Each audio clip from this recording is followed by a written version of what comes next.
Cliff, your social justice program continues tonight with highlighting Rachel Allen. Just how do you feel the program's been so far, and through the execution of the social justice game changers program? I think it's been very positive. I mean, we've gotten positive feedback, but the biggest part of it is it keeps the conversation going. And to me, there's a number of things that we should be working at in order to, again, to promote change, the change that we need both here and nationally. And uh, one is programs like this, the stuff that we've done with Desmond Weed, with FRRC, the relationship that we have now with Dr. Levitt, with Stono, the work that we've done with criminal justice, with Dr. Nelson. Those are all positive things. And then the other thing is, though, and we're working with some of this now, it's, it's, it's also anteing up, to make change sometimes takes money. And people that have money, which is why I did this, I don't mind. This is a contribution to me towards positive change. So bringing people in so that we can honor them, celebrate them, and so that people in the community realize how many people here in our area are fighting for change, who stand for change. And I think that's important. Cliff, if I could just A follow-up? follow up real quick, just how impressed Josh Cohen and I have been following up with all the different people who've been honored in the program, and it's just amazing all the work that's being done by some of these people in our community. Just how impressed have you been with some of these resumes and what some of these people are doing? Well, the thing that's been eye-opening for me ever since George Floyd is we've become more involved with local leaders, politicians, grassroots organizations, is the number of people who dedicate their life just towards making, again, our city, our state, and our country a better place to live. And people who sacrifice, who, don't worry about money. They just worry about helping, about making this a better place. And as you see, a lot of the people that we're honoring, their resumes are incredible. Their work is incredible. But it's more than anything, it's their hearts, and their vision of what our country needs to become. So that part has been for me, like, as you guys know, we work with Bryant Stevenson, he's a consultant, and he always says, you guys are just coaches, use your platform to educate yourself first. And it's been eye-opening for me of just how many people here in our area stand for what is good and fight hard for the positive and sustainable change that we need badly. Josh Robbins, The Athletic. Steve, I'm curious, what are your recollections of Ty Lue's contribution to the '09 Eastern Conference championship team? Well, I would say more at that stage of his career. I actually coached him twice as an assistant. He was on our team in Houston for a time, and then he was brought here. I think around the trade deadline, if I'm not mistaken, that year. So, at that stage, that was the end of his career. He had been a terrific player, and he was brought here more as a veteran leader to have a presence and a voice in the locker room. And but he was always a great worker, great teammate, and he's a natural leader. He's a natural leader. He could get along with anybody, communicate effectively with anybody, and just great to have on your team. Lawrence Murray, The Athletic.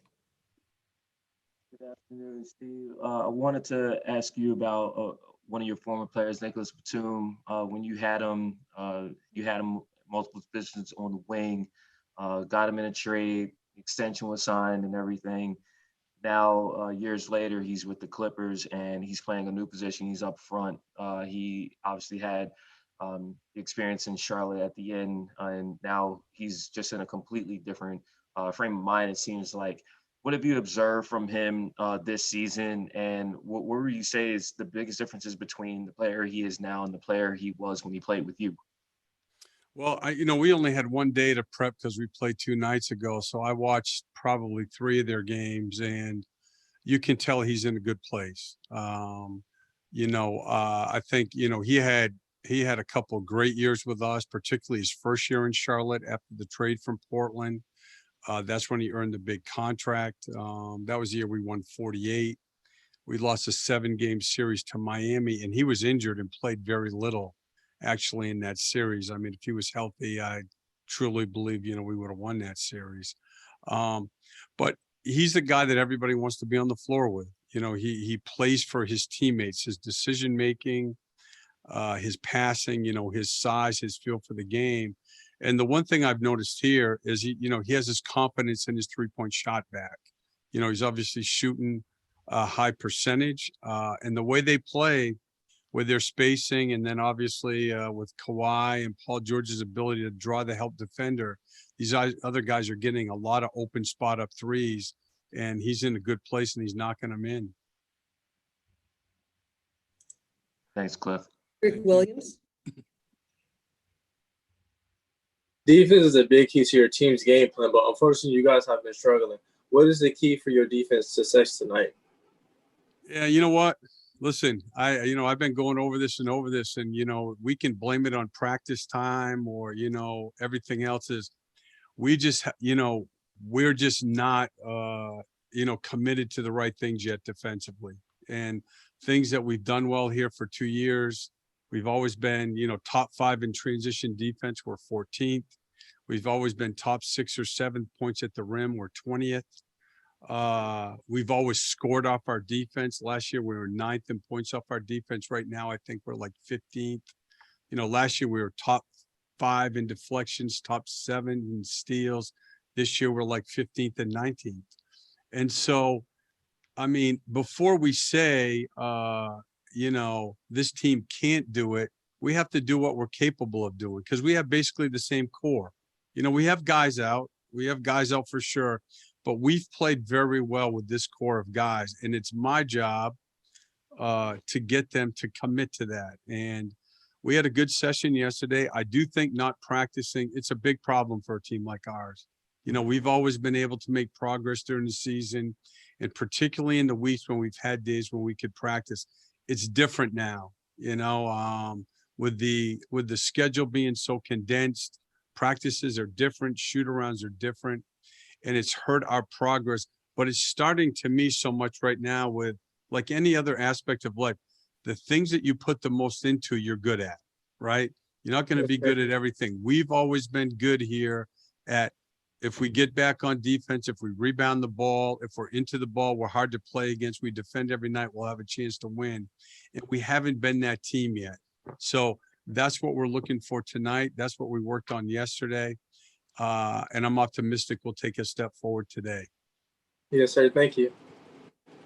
Dan Savage, OrlandoMagic.com. Cliff, I know you mentioned yesterday that MCW had to pull himself out of practice. How is he feeling today? And how's his condition? Yeah, not great. I mean, he wasn't able to do anything this morning, so he's taken a step back, and I'm not sure how long it's going to be now. He felt like he was close. Lindsay felt good about it, but it was it's a setback, and hopefully it'll only be a few days. Roy Perry, Orlando Sentinel. Steve, you guys were in this situation, a couple weeks ago when you're facing the Celtics, sort of unsure about who was going to be available for them. Kind of the same thing, with George and Leonard not playing last night. Are you finding it's more difficult to prepare for a team when they might use players who normally wouldn't be in certain rotations, or would you rather just prepare for a team, just generally speaking? Yeah, I mean, I think what you do, Roy, or what we've always done, or the guys I work for, is you prepare as if the best players are going to play. We did our Paul George plan. We did our Kawhi Leonard plan. We have our Lou Williams plan.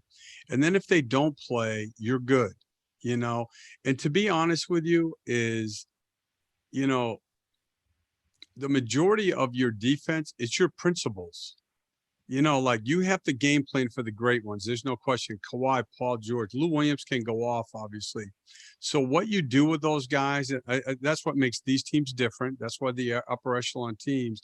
But what I'm looking for tonight, besides a win, is that our principles are better, because even when you play the superstars, if Kawhi Leonard starts raising up tonight and making shots, other than double teaming him, there's not much you can do. You're not going to block his shot. Same with Paul George. You're just not, okay? But you can run back on defense every time. You can not miss helps. You know, you can be solid on the ball. You can get your pick and roll coverages cleaner, okay? And when you're watching the film the next day, most nights, that's 90% of it.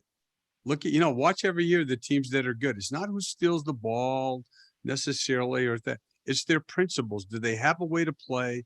And is everybody that playing that same game? Offense and defense are the same way that way. That's what we haven't gotten to yet. Cedric Williams. Cole Anthony is getting more minutes. Is he picking up a bigger role on the roster? Oh, for sure. And I think that even looking at his numbers today, he's playing better and better. I mean, this is as you guys know, for any young player to be, playing as a starter. I think he was drafted, 3 months ago, 11 weeks ago. And, the plan was 16 to, I remember sitting down with him, it was going to be 16 to 18 minutes a night. Use that, play well with that, and you'll get more. Eventually play some with Markelle. And then, once Markelle got hurt, then that all changed. And now he's at, 30 minutes, 32 minutes playing against starters. He's handled it well. He loves the game. He loves to compete. And I think he's making really good progress.